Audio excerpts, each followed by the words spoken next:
regreso con más información. Gracias por estar en compañía de Noti7. Les informamos que este fin de semana inició la vacunación para adolescentes de entre 12 a 18 años en Huehuetenango y nos informa Daniel Méndez. Adelante.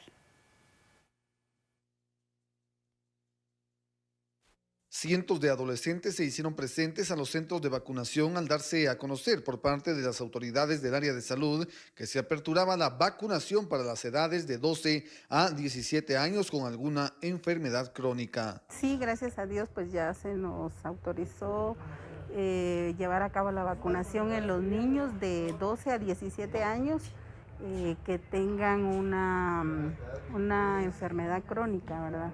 Entonces está habilitado para el departamento de Huehuetenango.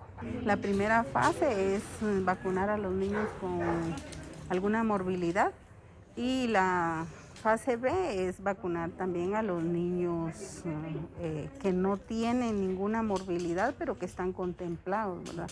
Jania Rivas indicó que el vacunarse es de suma importancia para tener protección ante esta nueva enfermedad. Pues yo siento que es algo muy importante para la salud, para la protección más de esta nueva enfermedad que puede tener distintas variantes.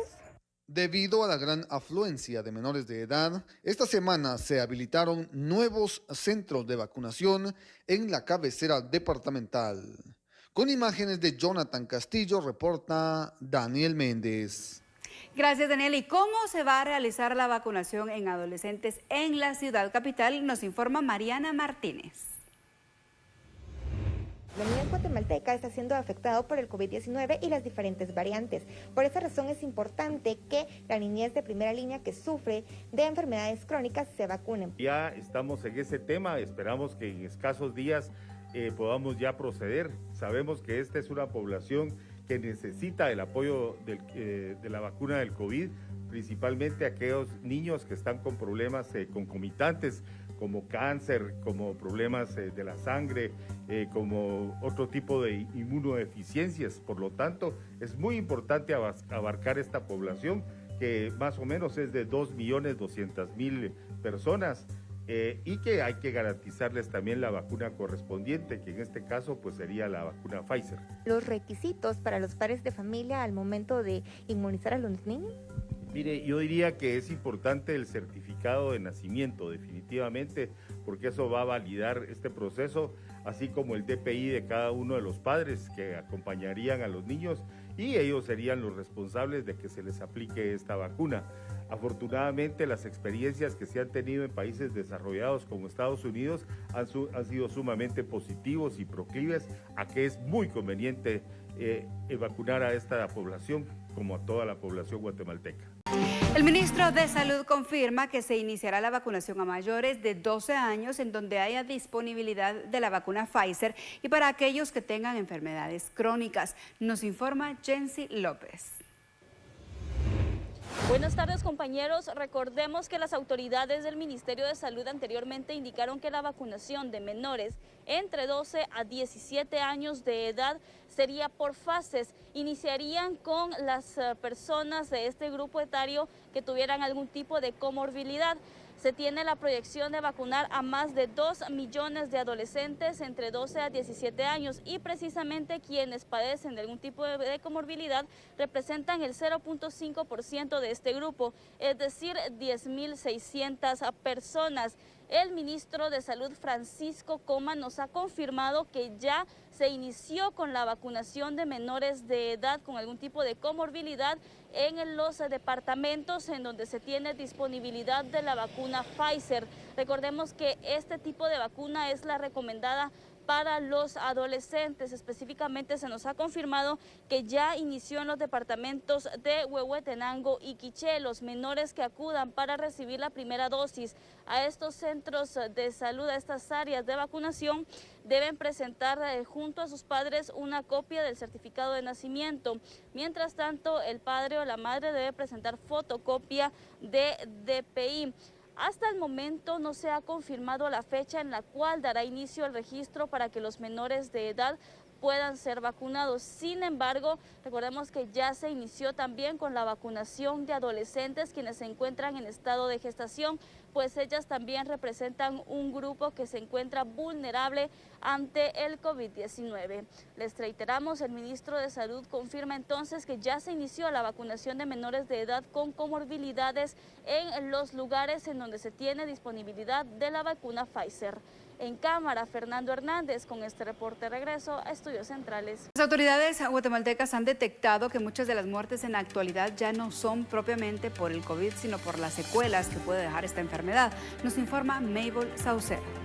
Los cuidados al tener COVID-19 tienen que ser inmediatos. Sin embargo, muchas personas han tenido la enfermedad, pero luego de vencer a COVID-19 todavía se tienen que tomar distintas medidas porque incluso se sospecha de que hay muertes que han sido post-COVID por algunas secuelas o por otros factores. Con cierta frecuencia se observan algunas situaciones como personas o familiares de personas que nos han comentado que el paciente una vez salió de ese periodo de gravedad que normalmente se, o incluso después de un problema leve o moderado, llega y tiene un infarto y fallece.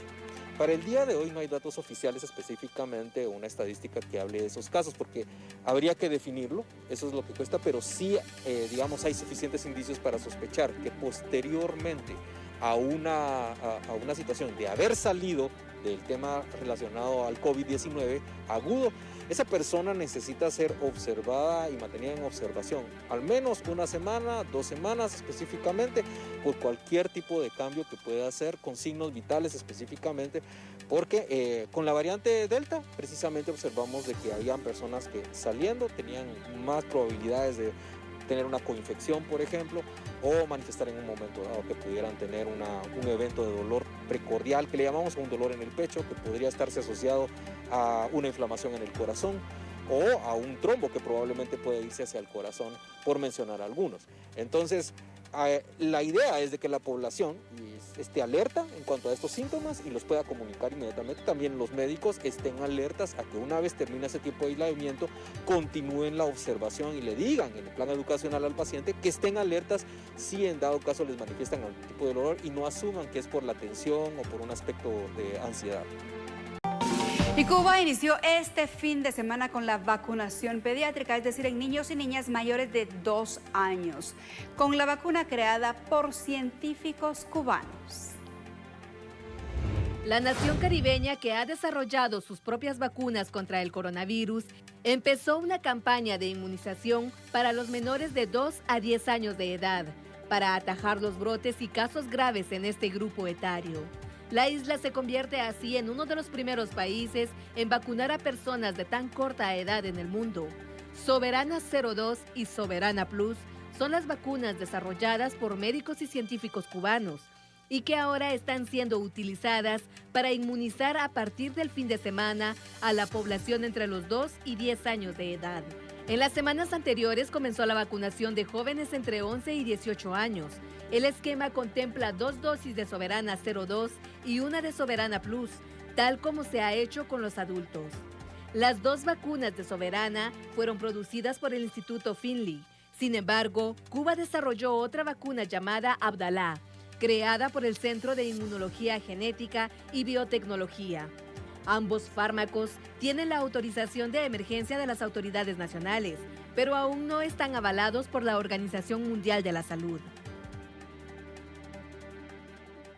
Estamos de regreso en Noti7 y gracias por acompañarnos. Tenemos más información y el día de hoy fue publicado el acuerdo del Ministerio de Educación que se refiere a las evaluaciones 2021 para diversificar.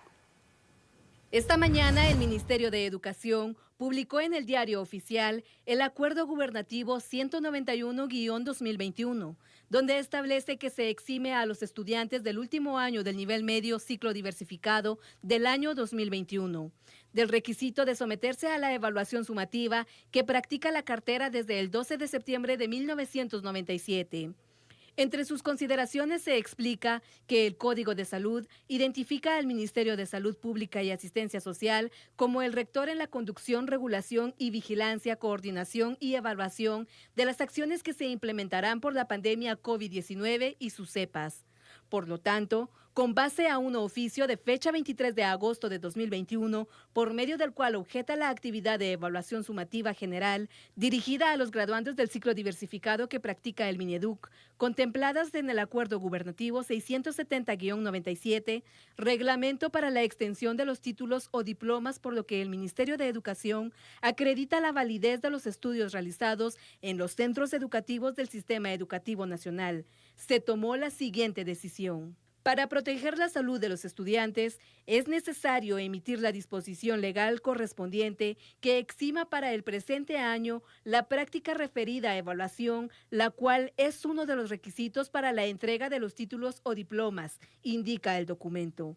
En el artículo 2, resalta que el Mineduc deberá establecer el procedimiento interno correspondiente para la aplicabilidad del artículo 1 del presente acuerdo gubernativo y extiende los títulos o diplomas a los estudiantes que aprueben la totalidad de las asignaturas y cumplan con los demás requisitos del plan de estudios del ciclo diversificado. Estas disposiciones cobran vigencia este 28 de septiembre de 2021. Tenemos más información y para rescatar el río Motagua de la contaminación se realizó esta semana una reunión bilateral Guatemala-Honduras y es José Martínez quien nos tiene la información. Adelante. Eli, muy buenas tardes. Información que tenemos desde Unidad Móvil y es que ha finalizado la reunión del Gabinete Presidencial.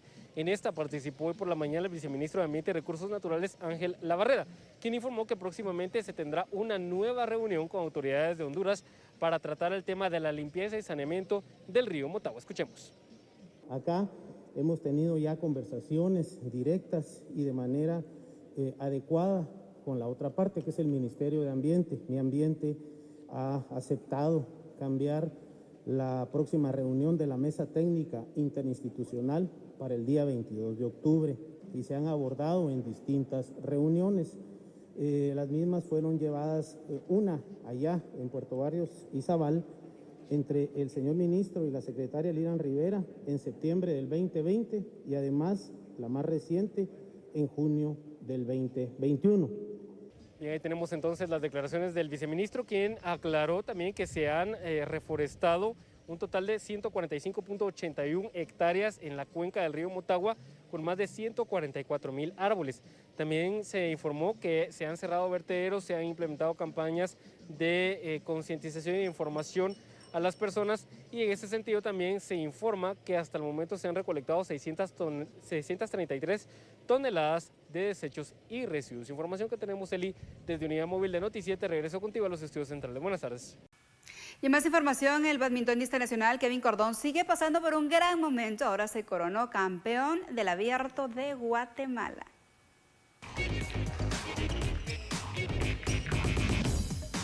El zacapaneco Kevin Cordón, número 1 de Guatemala, ganó en el Coliseo Deportivo en la Ciudad de los Deportes, zona 4 de Guatemala, la medalla de oro del 7º Guatemala International Series 2021, tras imponerse en 2 sets seguidos al canadiense Víctor Lai, quien días antes había ganado el torneo junior jugado en este país. Siempre en la rama masculina, los seleccionados Jonathan Solís y Aníbal Marroquín se agenciaron de la medalla de plata al caer ante los canadienses Kevin Lee y Ty Alexander Linerman, quienes se quedaron con la presea dorada. Mientras tanto, Ana Pamela González y Carolina Orellana Ardón también ganaron la presea plateada en la modalidad de dobles femenino al disputar la final con las estadounidenses Francesca Corbett y Jenny Guide.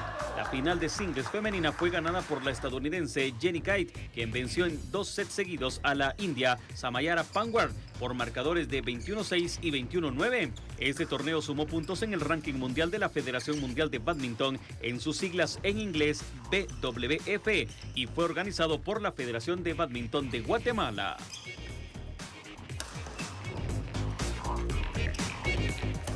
Felicidades a Kevin Cordón, un gran ejemplo para todos los deportistas y para todos los guatemaltecos. De esa manera nosotros nos despedimos de ustedes. Gracias por acompañarnos, muy buena tarde y buen provecho.